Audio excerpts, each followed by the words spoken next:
Oh, my goodness. Thank you for coming here. I have so many things to say tonight that I would like you to just strap yourself in. There's no way I'm going to get it all said. And if you've been here before, you know that I won't stop speaking because I've run out of things to say. It will be because they've shut the lights off. So I'm going to try and get in a lot of things. Just grab whatever hits you. I call this spiritual boot camp. And it is a gentle kind of boot camp to a certain degree, but it's also kind of an ass-kicking kind of boot camp. Because one of the things that happens, I think, sometimes the longer that we study this stuff, the lazier we get about the little things. And I say at my lectures all the time, I quote that little phrase from the Course that says, "You are far too tolerant of mind wandering and are passively condoning your mind's miscreations." And so we want to really pay attention to where our minds are passively condoning our mind's miscreations. And that at any time anything threatens our peace in any way, we want to immediately, as quickly as we can, go directly to principle. Go directly to principle. And we're a little bit lazy about that because we get so caught up in the emotion of whatever is happening at the moment. And so this is maybe a little ass-kicking tonight for me. I'm just always talking to me. The fact that you're here, that's just extra gravy. I might point out a few of you here and there, but not by name. So I want to read a horrifying passage from the Course that if you're new to the Course, this will really probably disturb you. If you're not that new to the Course, if you've been around a while, then you'll probably block me out. This is on page 448 of the text, chapter 21, Reason and Perception, the responsibility for sight.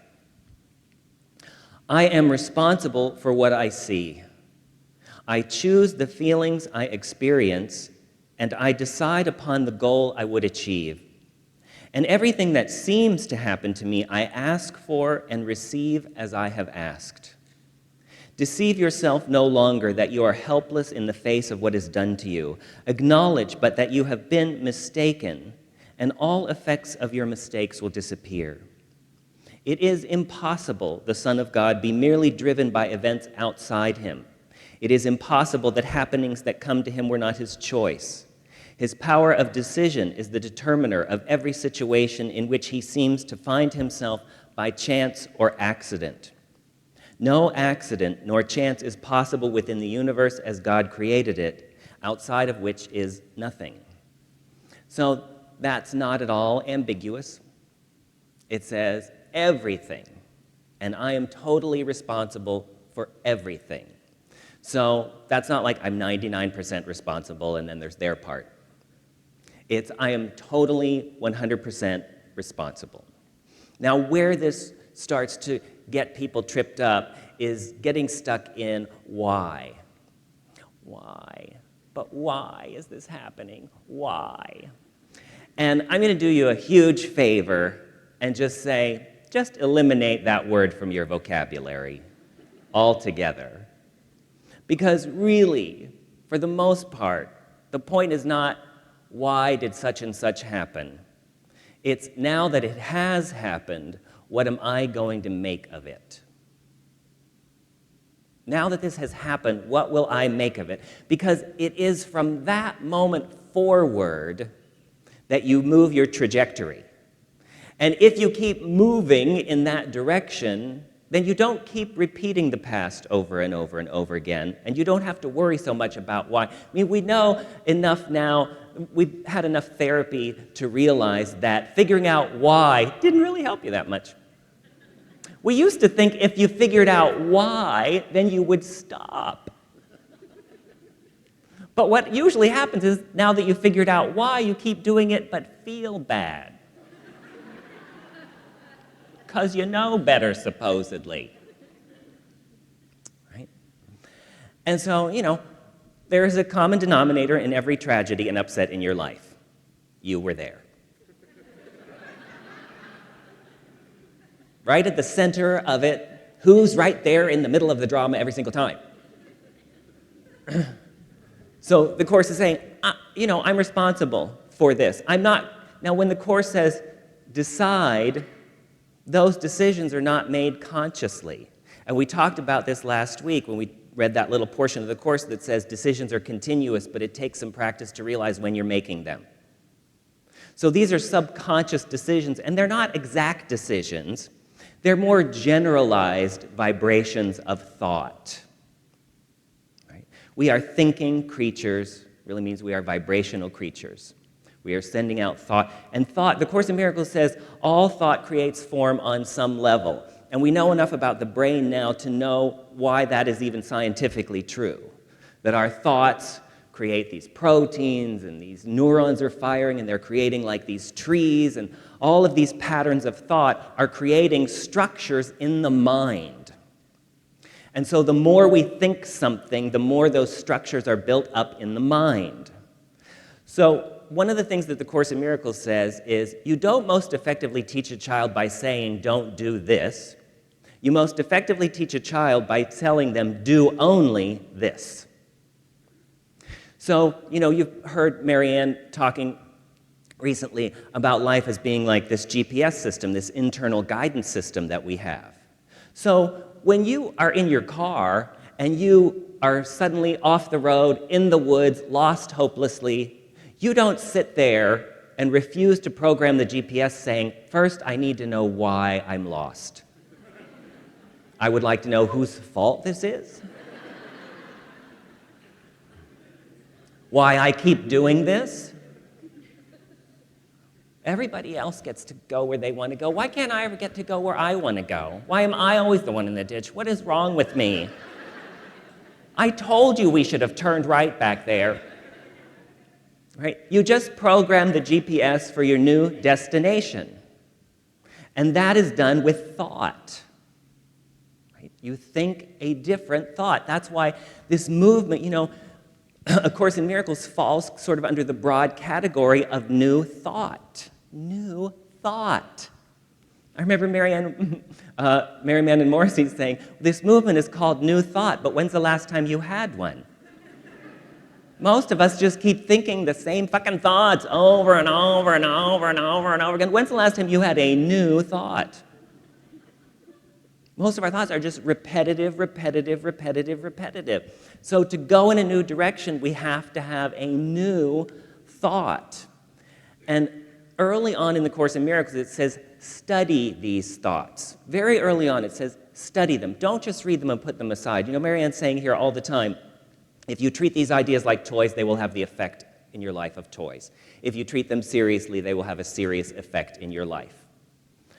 So the situation is that if when something happens, we just throw all this out the window, that kind of shows us how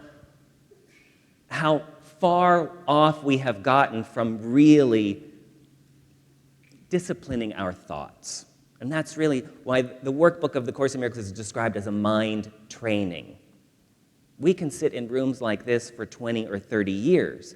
But if we don't, when we go out there, start to think differently, particularly, it's easy to be spiritual when no one's pissing you off and everything's cool. It's so easy in those moments. And when something happens, of course, we freak out at first. But the idea is, how quickly can you get back on track? How quickly can you bring yourself back into alignment again?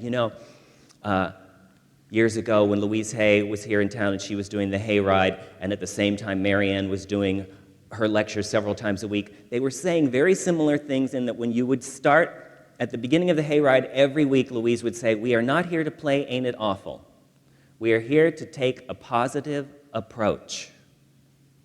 And so we're not going to play the game of let's go into your story and all of this. Instead, we're going to take your story and apply principle to it. And Marianne always used to say, to people, she'd say, well, if you had a cold, that would be one thing. We would allow you a little more slack with your fear and your negativity. but you don't have a cold. You have HIV or you have full-blown AIDS, right? So the idea, though, is you practice with little things so that when the big things come, you're ready. You're practiced with little tiny things. You've practiced with the little people that cut you off on the freeway, right? So several things have come up lately, situations where I've realized within myself and people around me that tendency to be a little bit, just get a little bit lazy in our speech, we get a little bit lazy in our thoughts, and we don't realize that right away, as soon as you start to go even 2 degrees off course, as you keep going, you're getting farther and farther and farther off course, right? I was talking to someone, we were texting, and he was saying that the doctors had thought that he had had a stroke because he was partially blind in one eye. And so he was supposed to get an appointment for like an MRI and a spinal tap and such, and he was saying he was having trouble getting the appointment. And he said, the system is broken. And I'm like, whoa! Stop right there. That's the first step off into hell. Right? We talked last week.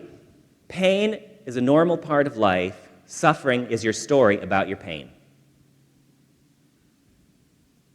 So, of course, it's disturbing when something physical goes wrong and you have that pain. The fact of the situation is they think I had a stroke, they don't know what it is, I have to go to the doctors. Those are the facts of your pain. The story is the system is broken. Now, first of all, if you've possibly had a stroke, you probably want to reduce your stress. So saying things like the system is broken, we think more stress or less stress. Right? But it's that little thing, our reaction where we don't say, boy, I really better watch myself now. I better really get back on the highlighted route. Right? So I said to him right away, I said, oh, you've got to go full on Louise Hay, baby. You've got to go straight to every hand that touches me is a helping hand. I have consulted a higher authority. God is my refuge and my security. God goes with me wherever I go. I place the future in the hands of God. You've got to go straight there. And you keep doing what you're doing. This thing of I've consulted a higher authority, I think I've told this story here before, it came from Maya Angelou when her son was in a horrible, I think, car accident. She, I believe, was even out of the country, and he almost died. They called her. She was flying back to wherever he was. It took a while, and by the time she got there, though, he was, I guess, in intensive care, and they realized that he was probably going to live, but as the doctor met her in the hallway, he said, you know, he's stabilized, but he's never going to walk again. And she said, what do you know? I've consulted a higher authority. Now, that's what we're talking about, where you just grab yourself and say, no.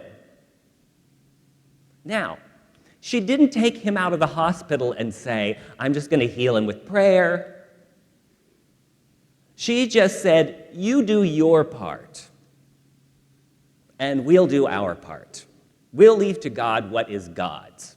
Right? You have no jurisdiction over that. Your thing is the blood, the bones, the tissues, the organs. But you can't tell us what to think or what to expect. That's our job, right? And, of course, he walked and recovered because she wasn't having nothing else, right? We have consulted a higher authority. Now, a week or two ago, I got a virus on my computer. I don't know if you've ever been. I was hacked. I had a virus on the computer, and I was out at lunch, and I started getting these messages that someone had changed the password on my email, and now they were in the bank accounts, and there was money like hemorrhaging out of my account. So I was racing home, and I was doing, changing the passwords and fixing all these things, and my adrenaline was high, and you go right into your insanity. You go right to, you just go insane for a little while. The great thing about doing this work is that the longer you do it, the more you know you're insane. See, that's the deal. It's horrible when you're insane and you just think you're right. The deal is, like I always tell people, at least once a week, go look in the bathroom mirror and say, I'm on to you. I know what you're up to, right? I mean, every other day you do the Louise Hay thing, and you look in the mirror and you go, hello, darling, we're going to have a great day. But just once a week, you just go, I'm fucking on to you, okay?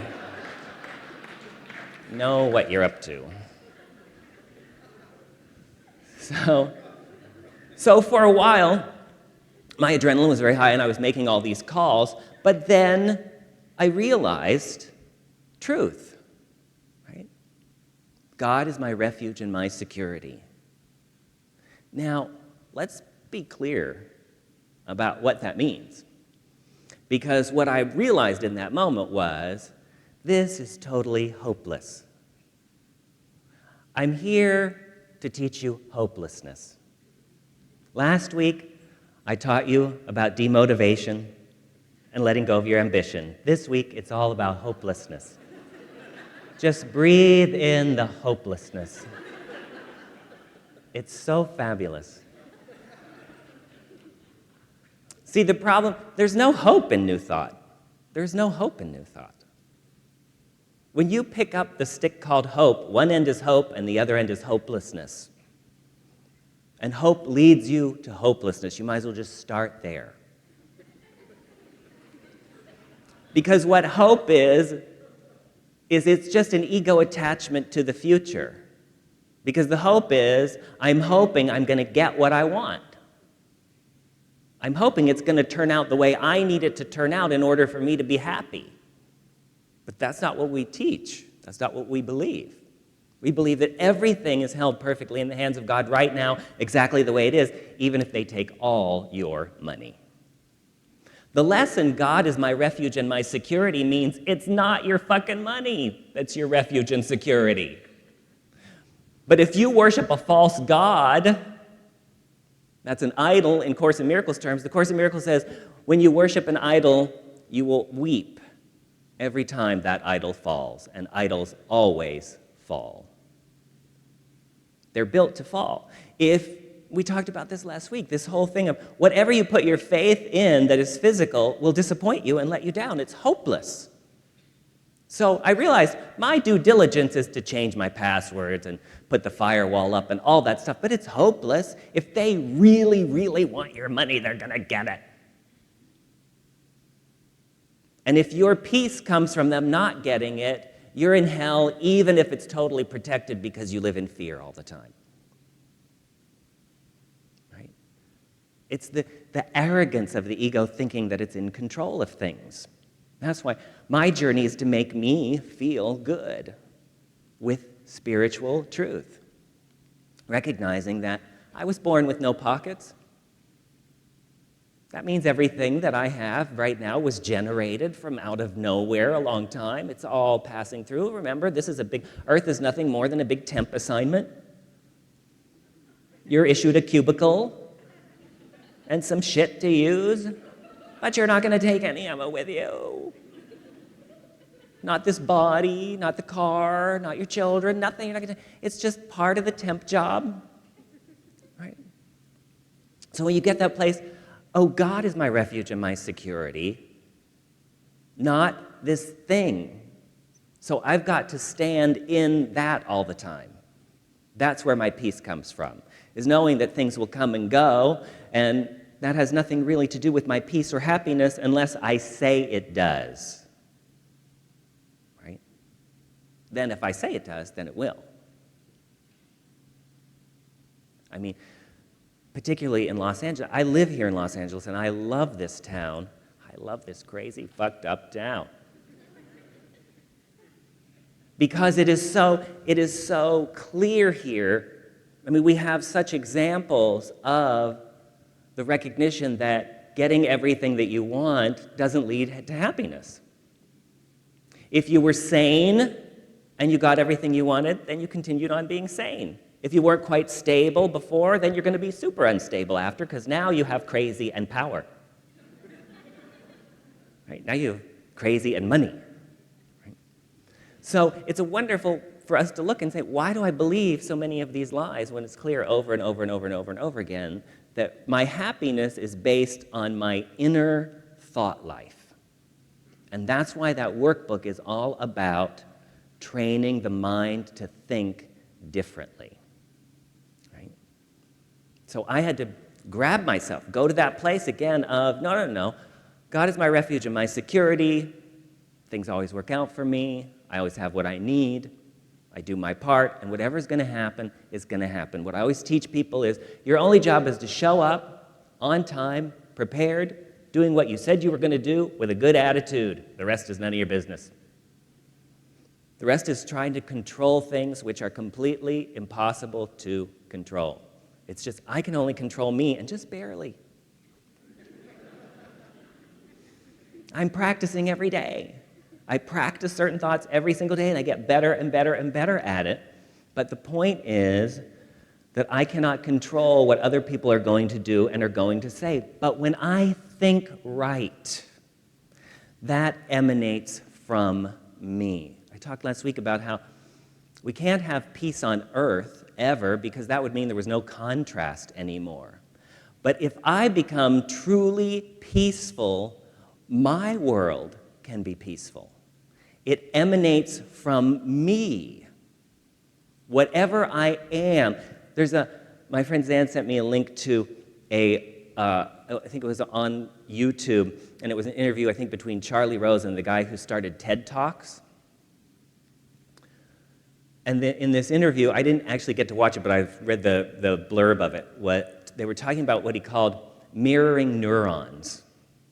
Now, years ago, when I first started lecturing in Santa Barbara, there was a woman who was a practitioner in religious science. I was trained in religious science also, and she would do the opening prayer for my lectures. And I was always sort of trying to fiddle with the lectures. Trying to just make them better. We're always trying to improve shit. Instead of just leave it alone. You're the problem. Just leave it alone. Just show up on time, doing what you said you would do, prepared, with a good attitude. But no, I wanted to fuck with the people too. If I was trying, we try so hard. I'm trying so hard. And most of that trying is about manipulating people, places, and things to be different, instead of working on the only thing that we can really control, which is ourselves. So I would manipulate things around. I'd go, well, let's do this, and let's try this, and maybe they like this, and maybe they'd like that, and maybe we'll do it like this, and maybe we'll do it like that. And finally, I came in one day with one of these changes I was going to make, and she said, do whatever you want. If you're happy, they're happy. Now, we've probably heard things like that before, but it took me a while to get how profoundly true that was. That the truth was, if I was really happy, they were happy. And in this little interview with Charlie Rose and the guy from TED Talks, he talked about how whatever the speaker is feeling, the people in the audience start to feel. Not because of what the person is saying.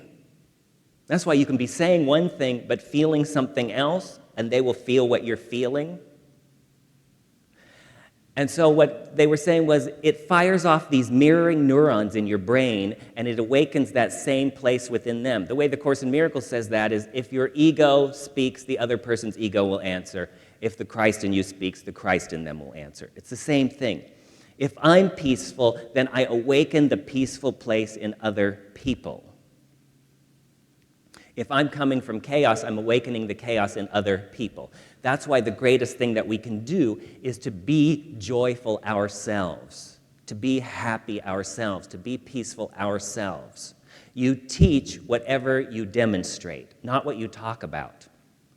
It's what you actually demonstrate in your life that you are teaching. You're teaching it to yourself, and you're teaching it to other people. And that's why I always say, we don't realize, it's like with my friend,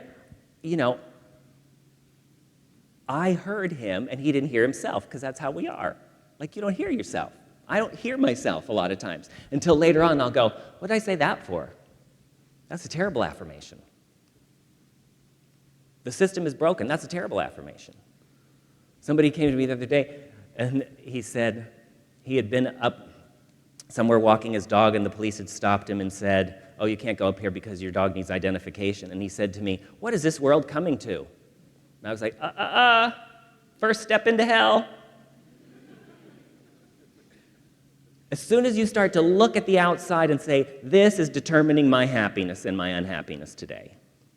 This is determining how I feel. You have left that place of, I'm responsible for how I feel. Which means I have to make myself feel good with my words and my thoughts and what I focus on. That's my job. It's not the doctor's job. It's not the government's job. It's not my mate's job. It's not my children's job. I'm responsible for how I feel. So I get up every morning and I decide to be happy, and then I make myself happy. Now, for years, I woke up in the morning and my first thought was, oh, shit. Like, I'm still here. For a long, long time. And I had to grab hold of my thinking. And we talked last week about all the lists I have every day. I have lists of where I got it right, what went right yesterday, what's good about today, what am I choosing today. I guide my mind very specifically every single day. And then all the mind does is prove that you are right about whatever you think. So it gathers evidence in that tree that it's building in your brain. It gathers up evidence that will build that structure in your mind. So if you get up in the morning and say, I've decided this is going to be a good day, then the mind begins to focus on everything that proves this is a good day. Right? Does that make sense? Okay. Now, what I got to thinking with this virus in my computer then was, this is exactly how the ego operates. Because fear is like a virus in the mind. Because it mostly operates in the background without you knowing it. It infiltrates without your knowledge. And it's been there for a while before the breakdown starts to happen. And we don't even, sometimes we get to the point where we don't even know why we're upset. We're just upset, and it's because we allowed the virus in. And the virus can come in all different ways. It can come in from just a little picture that we saw in a magazine that we didn't even know we really registered. A little snippet of a conversation where we said things like, the system is breaking down, what is the world coming to? We don't realize that's the start. That's the little far too tolerant of mind wandering and are passively condoning your mind's miscreations. That's that little virus that starts running in the background, and it starts to attack the hard drive. And that's why we all the time have to be running a kind of virus scan, where you look to see, at least once a week, where you look to see what is going on in here. You know, there's a book out at the book table, The Shadow Effect, that was written by Marianne Williamson and Debbie Ford and Deepak Chopra, where it's basically about that. It's like, what are you hiding from yourself there in the background that needs to be just brought out and released? It doesn't have to be a big deal. That's why I always recommend to people the Byron Katie work of Loving What Is, where you do this on paper. You take all of your fear thoughts and you just write them all down on paper. You could do this once a week in like 10 minutes. You just write down, why am I so little and ugly and insignificant? The world's going to hell. I don't trust these people in government. My money's probably already being stolen right now. Someone's stealing my identity. I'm going to end up out on the street eating cat food. I think my next door neighbor's a homicidal maniac. You just puke it all out on the paper. Whatever's there, you're just looking around. You get it all out on paper. And then in Byron Katie world, she has something she calls the work where you ask 4 questions and you turn it around and all that stuff, which is awesome. What I do a lot of times is I just will do a prayer then. I will say, God, I give you all this horse shit. It's terrifying me and making me crazy. You know how insane I am. I surrender it all to you. Now, here's what I want to think. And here's how I want to feel. I'm afraid, I am both a metaphysician and a hypochondriac. That's hard to do. But I've done it for many, many years. So I always have, I always have the Christian Science book on my coffee table, Mary Baker Eddy. This is always on my coffee table in case I have a symptom.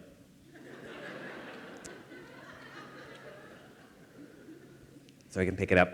So yesterday, though, I was having this symptom. It doesn't even matter what it was, but it was something that was happening with my face. And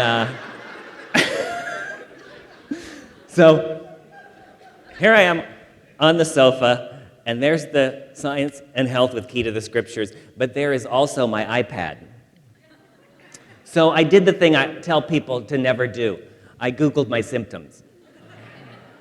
You should never do that. But I didn't reach for this. Oh, no.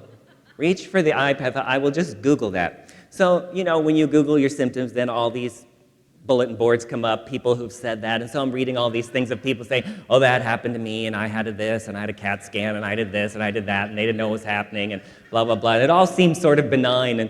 And finally, I read this guy wrote in and said, you're turning into a demon. Good luck with that.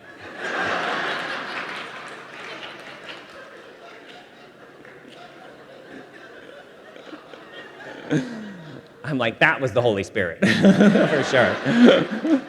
Right? Just snapped me right back to sanity, and I was like, okay, that's good. I got it.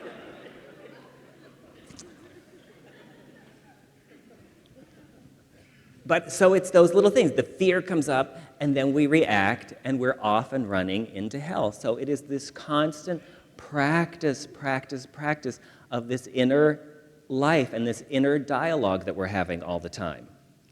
So as we deal with those thoughts, those fear thoughts, then Ernest Holmes always used to talk about neutralizing a thought. So whatever your fear thought is, then an affirmation just neutralizes it. So if I'm having a thought like, I'm probably having a heart attack, then you neutralize that with an opposing thought of, my body knows exactly what to do. The cells of my body have divine intelligence. My body always knows how to find its own balance. Right? That's the neutralize. You don't pretend that you're not afraid. One of the things that Debbie Ford talks about in The Shadow Effect, I don't know if she talks about it in that, but in The Dark Side of the Light Chasers, she says, and Marianne has talked about this recently, the difference between positive denial and negative denial. Negative denial is when you use your metaphysics to pretend things aren't happening or to pretend that things aren't bothering you. And Debbie Ford says, that's like holding a beach ball under the water. And you're like, nothing's wrong, what? No, I'm fine, and I can't hug you right now. It's all good. It's all good. I'm happy. Happy. Because you're not really denying anything, because where is all your attention? All your attention is on the thing you're pretending you're not worried about. Right? That's negative denial. Positive denial is you look at it and you deny it its power over you. You go, oh yes, my body has cancer, and I have consulted a higher authority. It's like, just the facts, ma'am, just the facts. You just say the facts. You don't add the story to it. My body has cancer. I've consulted a higher authority. I've in certain kinds of treatment that work for me. The story is, it's all the pesticides and the environment, and it's because I smoked so much. It's really my own fault. I shouldn't have done this. I shouldn't have lived in that country. I shouldn't have done... That's all the... that's kicking you off the highlighted route, right? We keep coming back again to principle over and over and over again. Last week, I was I talked a little bit about when I went to Marianne and asked her, this was in 1989, and I asked her how to do this work. I wanted to start lecturing on the course. I already was doing a public access show. I'd had small study groups, but I wanted to be lecturing like she was, and I thought I loved the way that she was doing it, and I went to her for advice. And she kept bringing me back immediately to principle instead of the form. Because we're always obsessed with form. Form is what terrifies us, and form is what we desire. But principle is what brings us peace, the practicing of principle. The first thing she said to me, she said, if you're doing this to make money, you can just forget it right now, because we don't get rich doing this kind of work. Now, that was years before she wrote A Return to Love. So I always say that what she really meant was, Jacob, you'll never get rich doing this kind of work. But she was too nice to say that. She said, we don't get rich doing this kind of work, and you cannot make of this a special relationship any more than you could with a man, thinking that a man is going to complete you in some way. You don't just take that old paradigm and now make it that your job is going to make you happy. It always keeps coming back to, it's not what you do, it's where you are in consciousness when you do something, right? Everything you do is infused with the energy within you when you did it. So the question is, how am I going to think about this? So here's what somebody wrote me last week, and so we can talk about this a little more. A quick question. Towards the end of the lecture last night, you had mentioned that when you first talked to Mary Ann, that you asked her how to do it and to be successful at it. And I know you continued on talking, but for some reason I got stuck and didn't consciously hear what your conclusion was in being successful in your work. I could give a whole lecture about that. Because this was the thing he was most interested in, and then he blocked it out. This is what we do all the time. We do this all the time. Like, as soon as truth begins to approach the ego's citadel, we go, ooh, shiny thing, what's that? That is so pretty. So this is a very normal reaction. This is just what we do. The reason I ask is because I'm stuck in a relatively similar dilemma. I'm teaching classes in the city, and I can't quite master how to be consistently great at what I do, and it's eating me alive. Because when I'm great, I'm really great, and when I tank, I really tank. And I just hate myself so much when I feel like I've failed or not been well received. And so now I have developed this fear in teaching because I don't know how I'm going to be received and whether I will be good or not.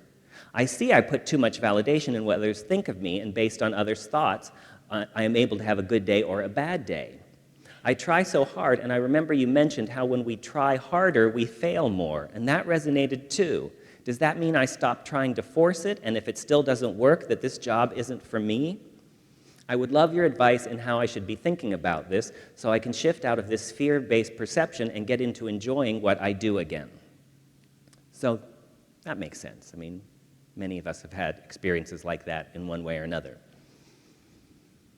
Now, first of all, I can do this job because I have given myself total permission to suck.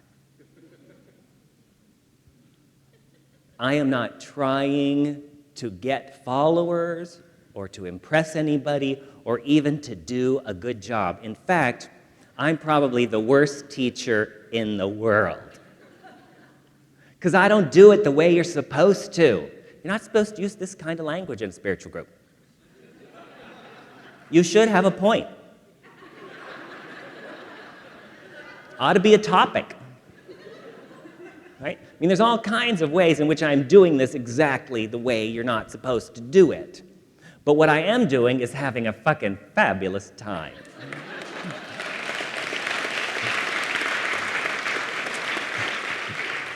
Because I learned, if you're happy, they're happy.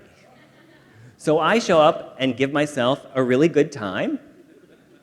And then if other people do, that's just the bonus, that's just the extra. But I'm not trying to control anybody. I'm just showing up and doing my thing. And sometimes it's better, and sometimes it's worse. But I'm always showing up at whatever is my 100% at that time. Now, what I said to this young man was, first of all, there's no, am I supposed to be doing this or not? That's a misunderstanding. There's no you're supposed to be doing. You're supposed to be doing whatever you want to do. There's no, that's old religious thinking that there's a God in the sky who's a man on a chair in a cloud looking down and go, you're a waiter in Ohio. That's a myth. There is no supposed to. But what I did say to him is, if this is your joy, you won't be able to stop doing it. I've quit this fucking job so many times, you have no idea how many times I've quit this job. And then I'd be right back at it again, renting some hall and putting up a fucking flyer somewhere.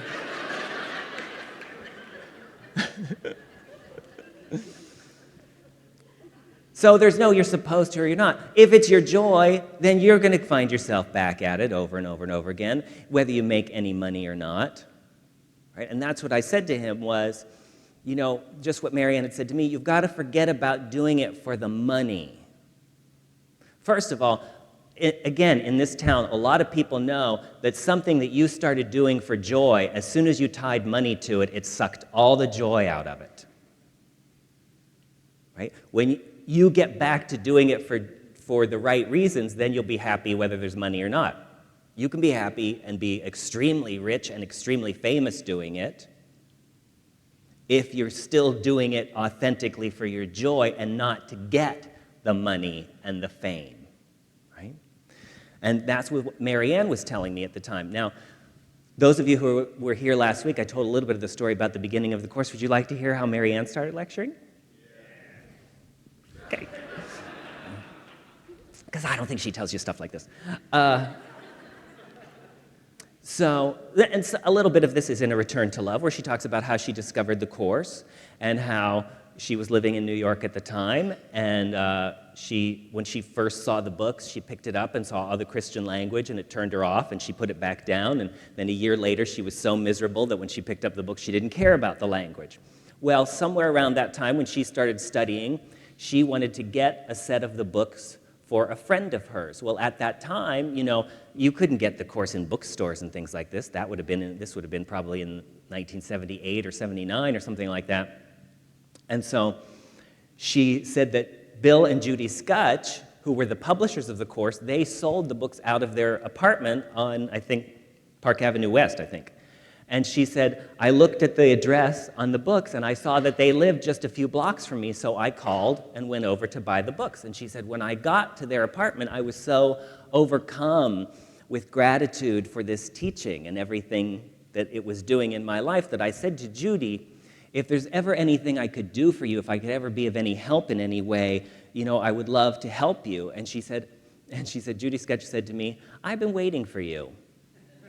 She said, do you know how to type? And she said, yeah, I know how to type. So she got a part-time job working at the apartment at the Foundation for Inner Peace.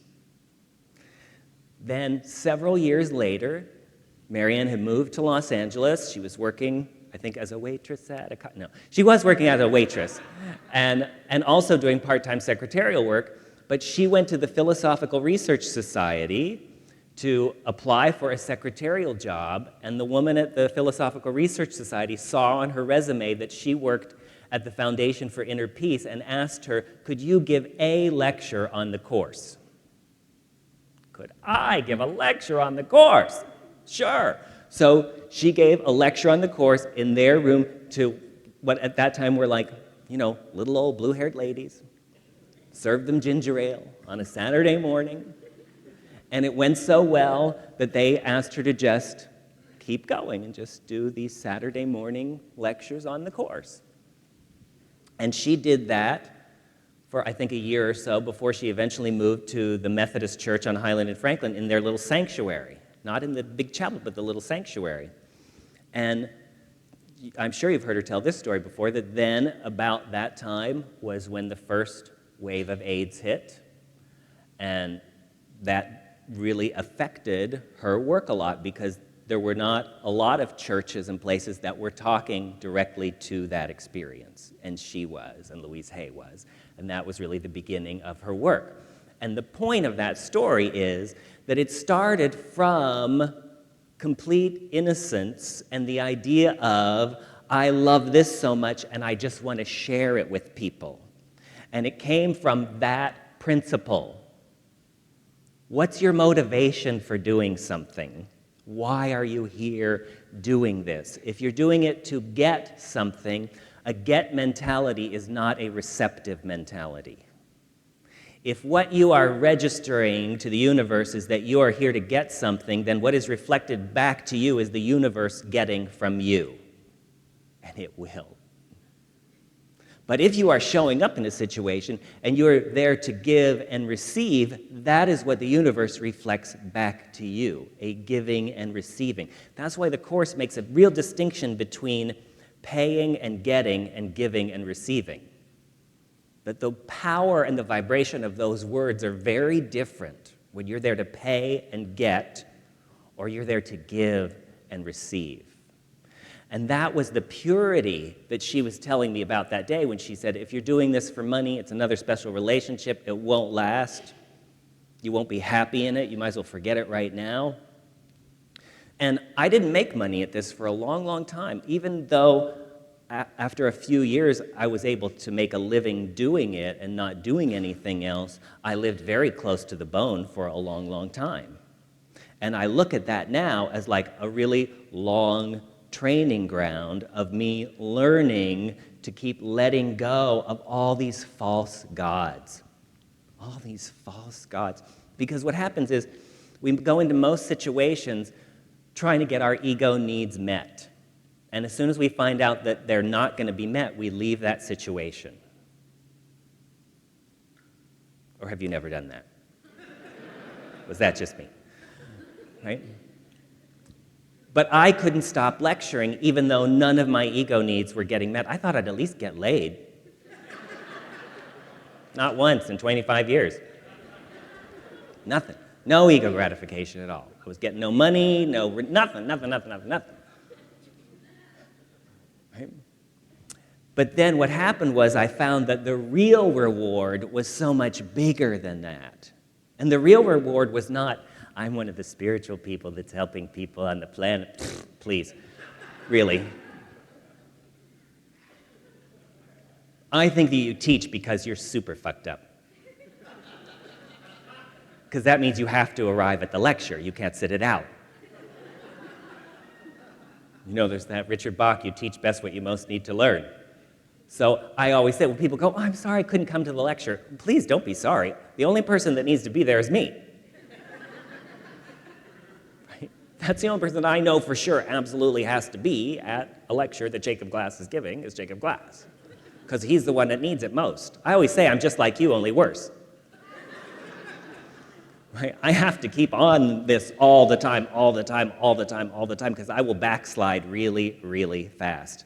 You know, my set point is, I always say, our family motto was, we're limited and fucked. That was our family go-to. Just anything happened, we're limited and fucked. That's it, we're just not going to make it.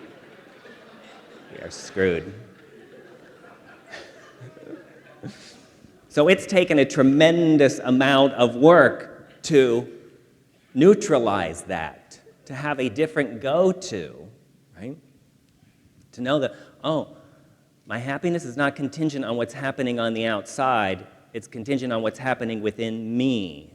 And if I can clean up what's happening within me, that will affect what's happening out there. That will affect, you know, Joel Goldsmith writes a lot about how if you are clear that you can walk into a situation and basically it's almost like you're just covered with Teflon. Like everything just sort of falls off of you because of your consciousness.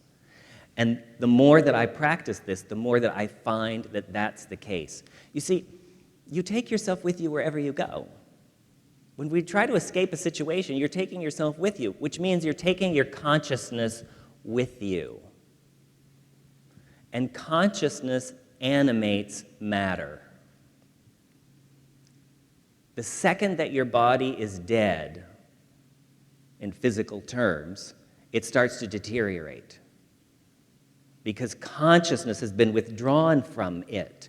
You'll see this in buildings. An abandoned building is different than a building that's just there, empty, and it's going to be sold. Because consciousness hasn't been removed from that building. There's still focus and attention on it. But if a house is abandoned, it starts to deteriorate very rapidly because consciousness has been withdrawn from it. And consciousness animates matter. The object of attention receives energy. That's why they tell you when you're weightlifting, focus on the muscle. Because the object of attention receives energy. When you withdraw attention, when you withdraw consciousness, things start to dismantle. So that's why we want to focus on where we are placing our consciousness, because it is animating that. So wherever you go, if your consciousness is safe, if that's what your consciousness is, then you're safe everywhere you go, basically. It's not even that you won't be captured, but you will get preferential treatment. Right? Because that is your consciousness. Don't you know people who, I always say it's like your mojo. But mojo is something that you have in a certain area or you don't have, whereas consciousness you can work on. So your mojo is like some people can just always get a job. That's their mojo. They lose their job, 2 days later they have a new job. Just like that, because that's their mojo. Well, actually, that's their consciousness. Their consciousness is just that. But then there are other areas of life that they need to work on in their consciousness, because in that area, it's harder for them because they have these hidden beliefs. Right? It's part of that fear virus that's in there. Some of it comes from your family. It's something a kindergarten teacher said. It's something you saw on 2020 last week. Right? It's all these little things that affect your consciousness. That's why we have to the early metaphysicians would always say, post a guard at the door of your mind. Be careful what you are letting in. The articles you're reading, the programs you're watching, the conversations you're getting into, they are all feeding your consciousness. And you have to say, is this something that I want to take in and digest? Or do I want to say, oh no, I've consulted a higher authority? That's why Jesus said, get thee behind me, Satan. You could say that to your friends, get thee behind me, Satan. Right? Maybe not, but that basically means do not put your limitations on me. I get to choose what I'm going to accept for me, what I'm going to allow into my mind, because that's going to create how I experience my life. I am responsible for what I see, and I'm choosing it by what I allow in. The conversations I have, the things I let myself say. I always say, people in New Thought always think they're so positive.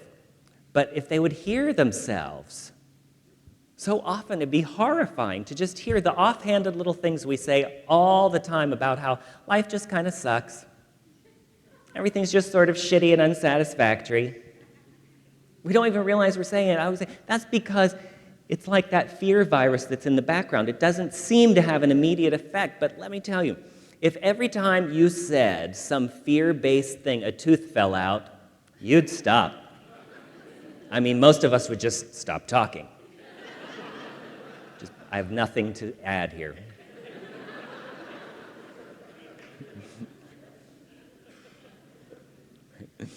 But it seems like we have more lax time than just a tooth falling out.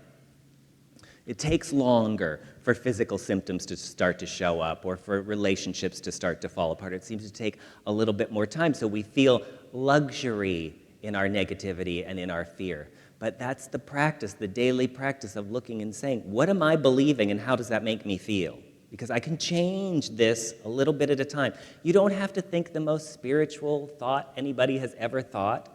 Just something that brings a little bit more breathing space, a little bit more room, a little bit more joy, just a little bit. I always teach people penguin steps. Just take a penguin step. We are a society that believes in quantum leaps. I'm going to have a quantum leap. I want to go do this weekend seminar. I'm going to have a quantum leap. But you can't sustain a quantum leap. People make those quantum leaps and then they roll back down the hill all the way down in the dirt. Right?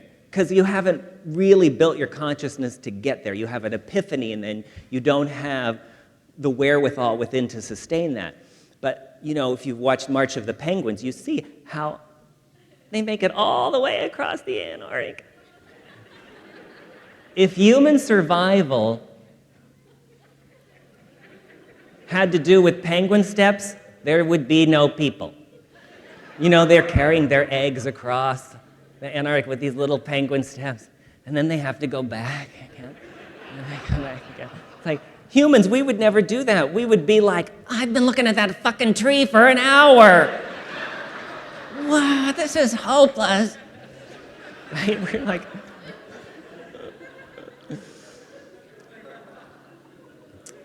So I live my whole life in penguin steps, just do one thing, just take one little, just do one little thing, just take one little step, and then take one other little step, and then take one other little step. That's the thing. Years ago when I heard Byron Katie on a CD, she said, embrace mediocrity. I was like, this was so horrifying to Americans. We go for excellence. We're going for excellence. You know what excellence is? Excellence is an excuse to be bitchy. Because the very second you go for excellence, you realize you're surrounded by morons. And now you can be mean because they're not going for excellence like you are. Right? That's why, Oprah, oh my God, living your best life, what could be more stressful than trying to live your fucking best life? I'm living my best life. Get out of my way. Trying to live my best life.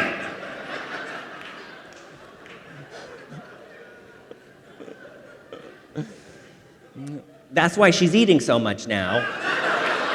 Because it's extremely stressful to try and live your best life. Right? Just relax, right? Like, she retired to start a network. Right?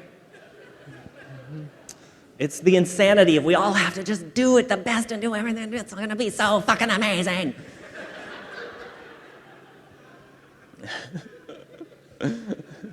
That's what I love about Tabitha Takes Over. Do you ever watch that show? Oh, she's my goddess. I love her. Because she comes in, this is a show on Bravo, and it used to be just about salons, and she's a salon owner that she goes around the country, and she takes over these salons for a week. And she basically whips these people into shape and turns around their business in a week. Now, because she is so just completely ruthless with them, which I love, it looks like she's going for excellence, but she's not. She's going for mediocrity. And she turns their businesses around with them going for mediocrity. What is mediocrity? It's showing up on time, prepared, doing what you said you would do with a good attitude. That's just mediocre. But all these people in these salons had these huge visions of excellence that so freaked them out that they weren't doing anything, and they were so far below mediocrity that she comes in and gives this kind of stunning, brilliant advice. Things like, if you're cutting someone's hair, you should not be drinking.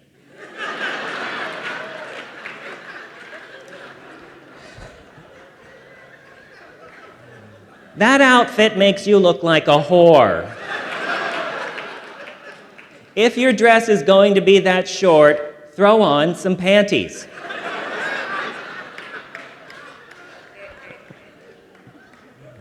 You'll need to sweep the salon. That kind of brilliant advice. If you've made an appointment, be there.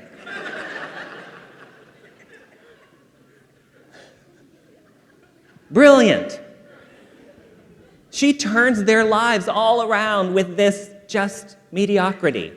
Just, you're enough if you just show up on time, prepared, doing what you said you would do with a good attitude. In everything. In everything.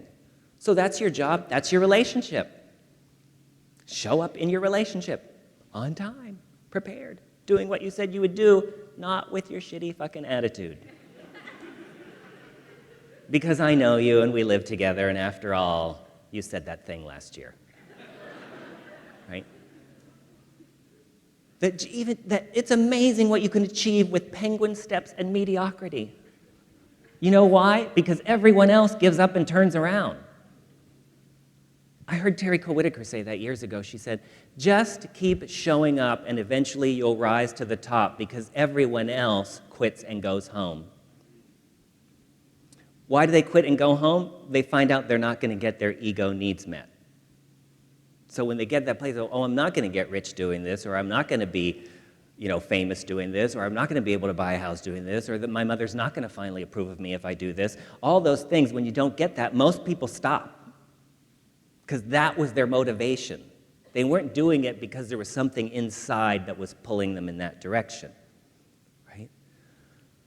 So it took me years to really embody that of like, that's it, I just show up. Like, I just show up, and we'd pray, and we'd talk about the books, and we pray again, and that's it.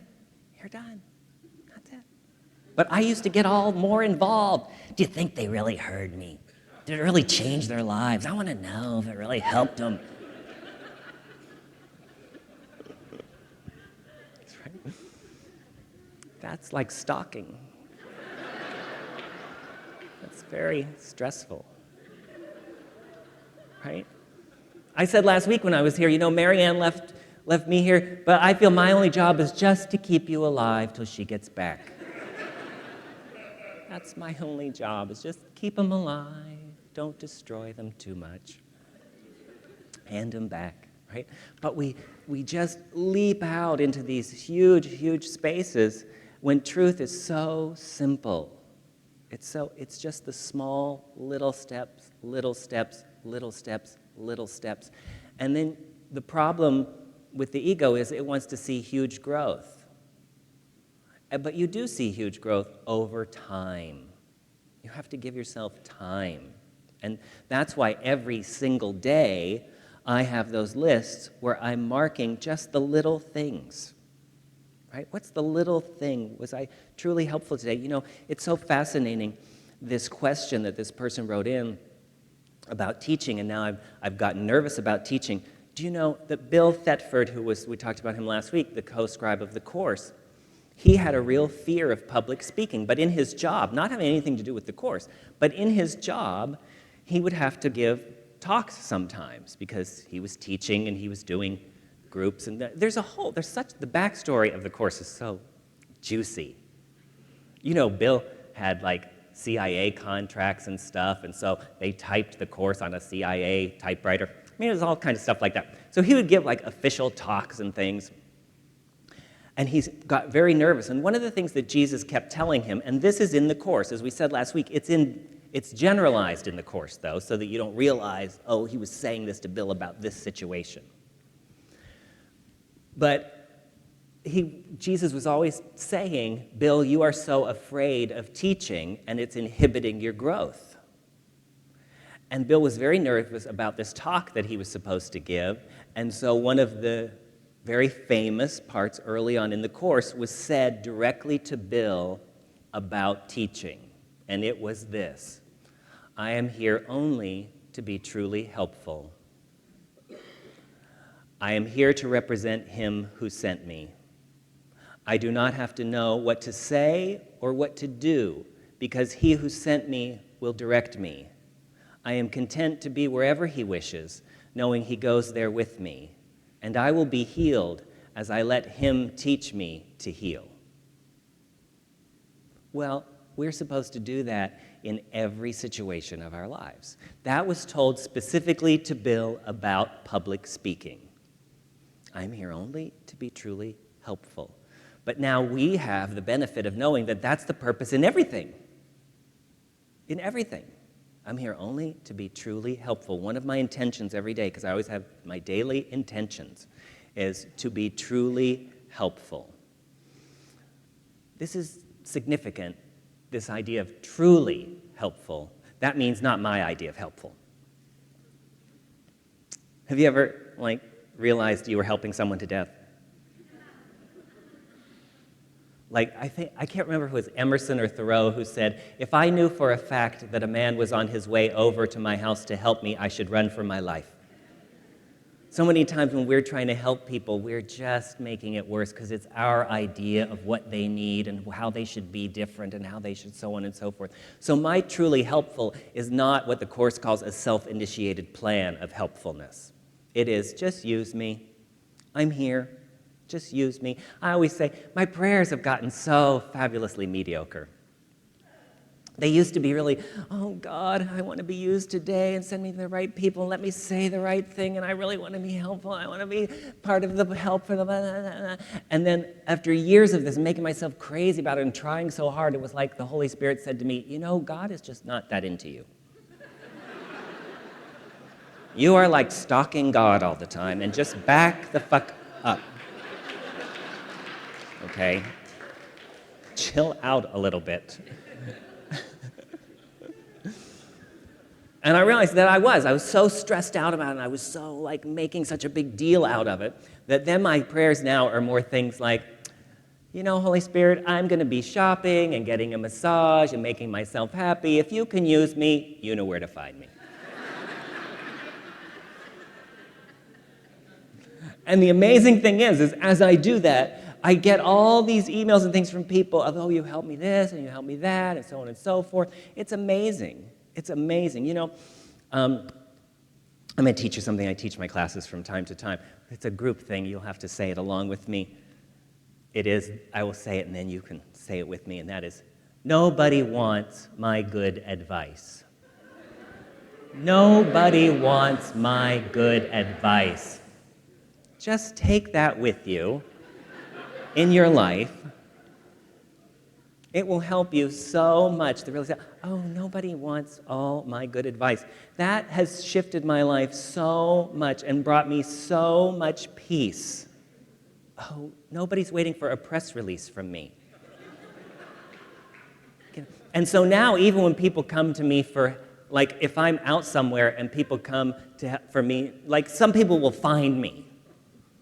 Because I'm pretty easy to find. I do the same things all the time, and they'll come and they'll be like, I'll ask Jacob, I'll tell him my problem, right? And so someone will come and tell me their problem, and I'll be, oh, that must suck. I'm off the clock. I don't give my advice. One of the things that I learned from, I think it's Charlotte Joko Beck, who's a Zen teacher in San Diego, she used to say, or maybe it's a Zen saying, I don't know, would say, never give anyone advice until they have asked you 3 times. 3 times. So people have to really, like, make it specific, And a lot of times, you know, if I'm out and about, I'm not thinking anymore in terms, I used to all the time, I was looking around to see what people were doing wrong so I could correct them and help them, because it's a gift and I have to give it.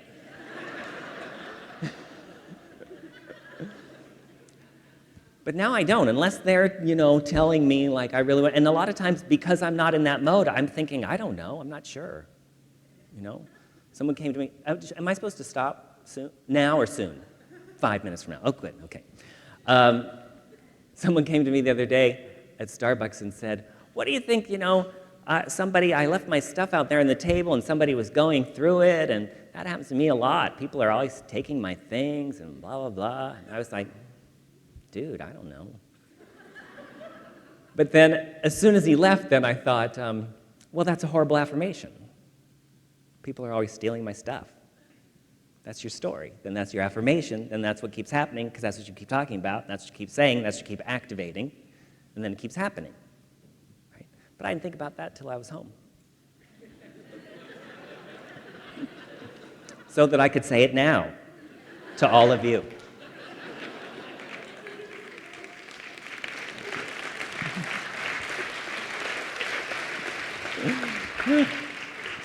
See, that's why you do not want to be my friend. Sometimes people will be like, oh, I'd love to have coffee with you. And I'm like, no, you wouldn't. Because if so, you're so in the next lecture.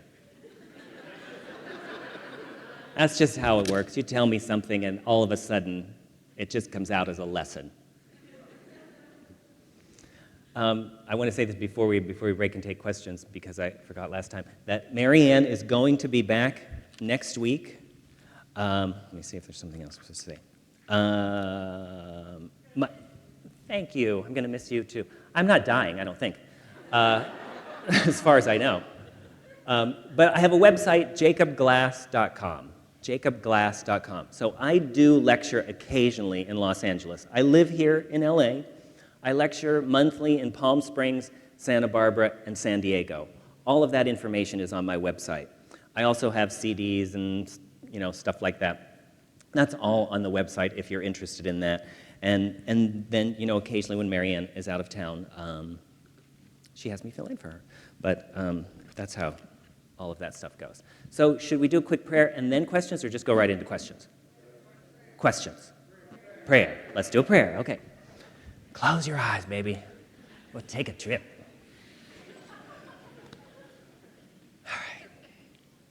Once again, we take a nice deep breath.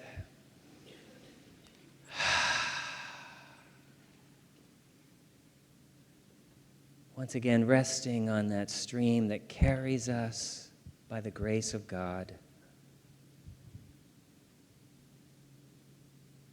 And in this relaxed and open state, we have time now to reflect on any situation that's going on in our lives right now that is challenging, or that perhaps we just would like to see growth and expansion, or more peace in, more clarity. And we take a few moments to just see, what have we been thinking about this?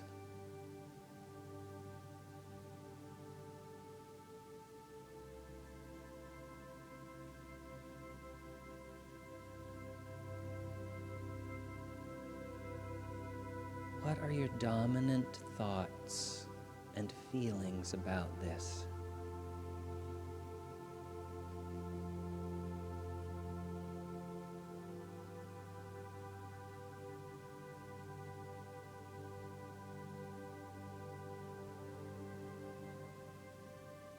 So if there have been any fear thoughts coming up, and it's either love or fear, you may think it's anger, but it's fear. You may think it's worry, but it's fear. You may think it's frustration, but it's fear. So if there is any fear present, we're going to surrender that now to the Holy Spirit.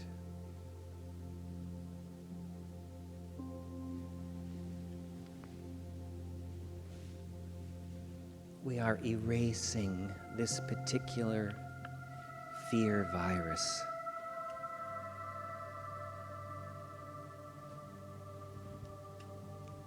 We ask, Holy Spirit, that you take this from us and send it back into the nothingness from whence it came.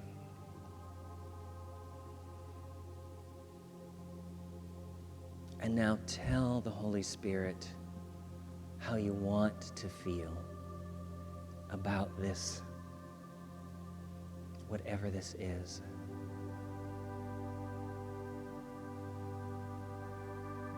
What's the feeling you want to have? Not what you want to have happen. What's the feeling you want to have?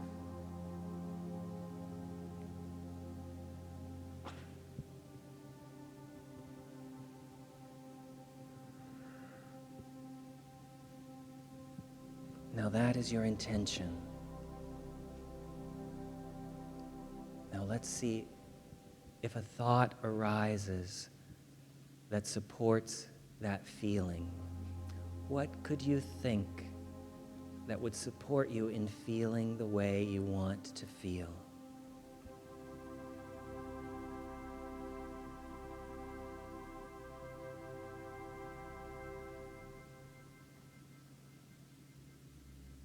So we have just now rebooted the system back to the factory settings.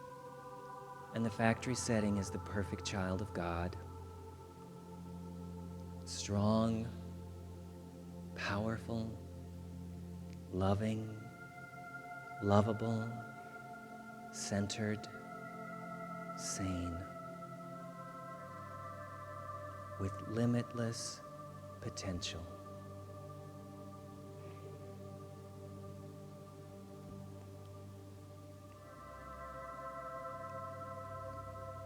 We accept this now as our new direction, our new GPS setting. Help us, Holy Spirit, to be vigilant in the coming days in remembering these thoughts. Take a deep breath. And when you're ready, you can open your eyes. Stretch a little bit.